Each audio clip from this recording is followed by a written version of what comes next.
Hey, what's up, everybody? BDO 44 coming at you with another video. All right, so I'm just brainstorming as I always do, and I'm thinking about something that Kyrie said a while back um, on something I was watching, and I mentioned it. He was sitting with someone in a one-on-one setting, and he essentially said, "My name is worth billions to these people," and that stuck with me all this time. I've referenced that statement a couple times, and I was sitting here listening to Skip Bayless do the same old same, talking about Russell Westbrook. I looked in the comment section and somebody said something along the lines of, "I'm sick of them always talking about James Harden, Kyrie Irving, and Russell Westbrook every day." And it just clicked in my head. Even though this is the most obvious thing, it centered in such a way that made me kind of get it. The NBA does not market its biggest, most accomplished players right now. That's Jokic and Giannis. Um, who else? Luka. You don't hear as much about those guys who are succeeding. Steph just won a championship. You do not hear about these guys as much as you hear about the polarizing guys.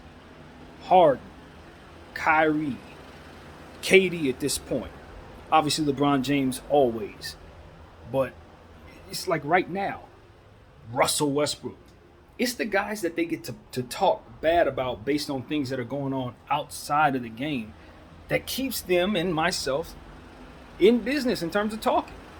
Now, of course, here, I'll talk about anything, but I'm definitely snatching from these different topics as well.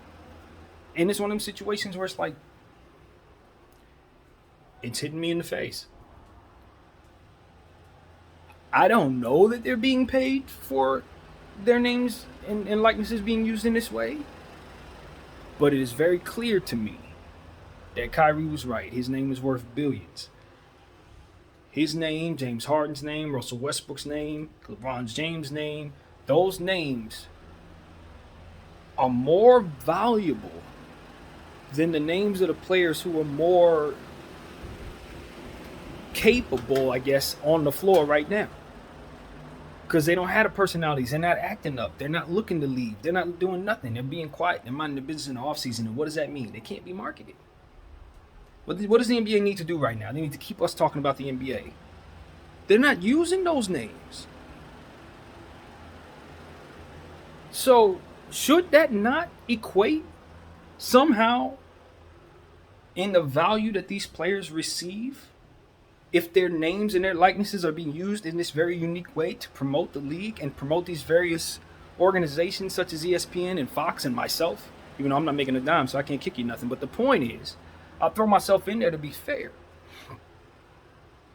All of us are using these guys' names. Not for stuff that they're doing on the court, but for the stuff that's going on around their names. And it's keeping all of us going. Are they getting their money for that? Is it represented properly in their value in the league? When Russell Westbrook goes back to the drawing board and he can't find a team after getting bought out, if something like that were to occur, did we take into account exactly how valuable he's been this month and last month for the NBA and ESPN and all these other guys? Just by being who he was in the last year, playing for the Lakers and struggling like he did? Because let me tell you, if he was playing alongside Luka Doncic and they had a very successful season and there was no problems, his name wouldn't be mentioned. He wouldn't be his value. He wouldn't be somebody who has us talking about the NBA in the offseason. This holds value. Plenty of it. So, just figured I'd throw that out there as a fan who's watching and paying attention and talks about this stuff a lot. I'm just curious to know if that part of their value is worked into the equation when you're reacting to whatever it is that you're reacting to, polarizing aspects of their lifestyle or what have you. Did you stop to thank them for acting up so you could have something to talk about? I certainly will. Thank you guys for acting up so we have something to talk about. And if I were making money off of y'all, I would think it's fair to make sure you get your portion of it. It's fair. And so I'm just thinking about that because I'm thinking about how Russell Westbrook's probably going to have some issues getting signed. I'm thinking about how, James Harden just put money back on the table to try to replenish his image and all of that. Meanwhile, it's not him being stable that's most valuable to these entities. It's him being disruptive that's most valuable to these entities. So would it make sense for the betterment of what it is that these corporations do? Would it not make sense for me to logically look in the camera and say, hey kids, stir up mess, particularly in June, July, and August, so that the NBA can properly market you, because they're certainly not going to market the MVP. They're certainly not going to talk about what's going on with the Denver Nuggets right now. No, they're going to talk about the Lakers struggles, Brooklyn Nets and their struggles, and these players that want out. And they're going to centerpiece their entire situation around it. They're going to take these negative and positive extreme stances on these situations, and they're going to hover around those topics until they run them dry, as we've been watching them do for many, many moons. I'm just saying it's time to start letting those guys in on the fun. That's all I'm saying. If you're going to use my mistakes against me, kick me back some money. How much am I getting for this? You want to call me West Brick?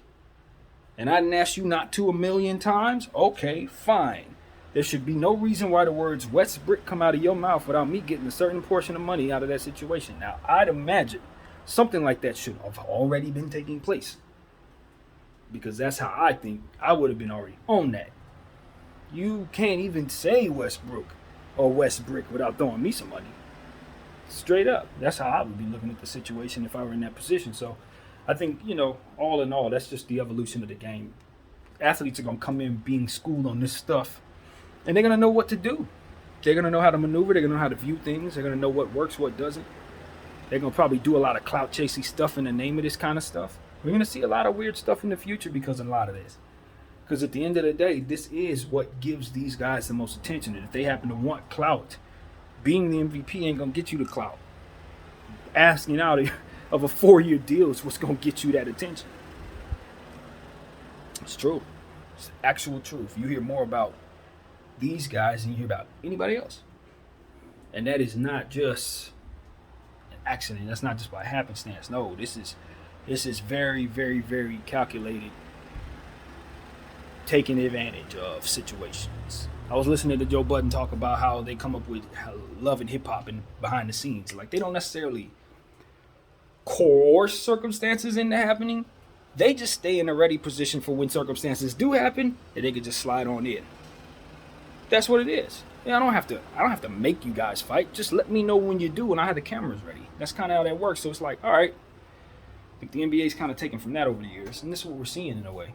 Real situations, real drama, but cameras everywhere and commentary about it, everything. And then I just wonder if Kyrie's getting his money under the table for that, if Russell's getting his money under the table for that, if Harden has been getting his paper under the table for that, Bron continue, etc. Those guys, yeah, their likenesses. Very, very, very lucrative. So that's what I wanted to say, man. That clicked. I got it. Like, his name is worth billions. These names are worth billions. In fact, more so valuable than some of the other names that they will tell you are the superstars of the league. Now, this may be a temporary thing. I don't know if it's going to stay this way. It hasn't always been this way. I just looked up and we're here. That's what I'm telling you. It ain't always been this way. But that's where we're at. It's the Polarizing guys are the big commercial for the NBA. So that's all I had to say about the situation, man. This ain't no long video. Just curious to know if guys are getting their part, their money in the situation, because I believe that there is something there. And I don't know if everybody's looking at it. It's right in front of us. It's been in front of me the whole time, but are we looking at it for what it is? Or are we just kind of looking around it like I've been? Like, no, this is spot the hell on. Kyrie Irving's name is more valuable than Joel Embiid's right now. It's a fact. How many times you heard the word Joel Embiid in the last couple weeks? You have not. That's all I'm saying. Ain't got nothing to do with the players. Ain't got nothing to do with their position. Ain't got nothing to do with their production and none of that. If Joel starts asking out, they'll immediately turn their attention to him. Trust and believe. This is not a situation where it's stuck on these guys. It's about who's acting up and how can we turn our attention to talk about them like crazy. Okay, nobody's acting up. Cool. Let's create something. And I think that goes on behind the scenes as well. So, yeah, man. Just tea leaves as usual, paying attention. I'm going to get back to what I was doing over here. Just want to throw that into the open air and let it stick. My name is BDF44. I thank you all for watching. I'm out.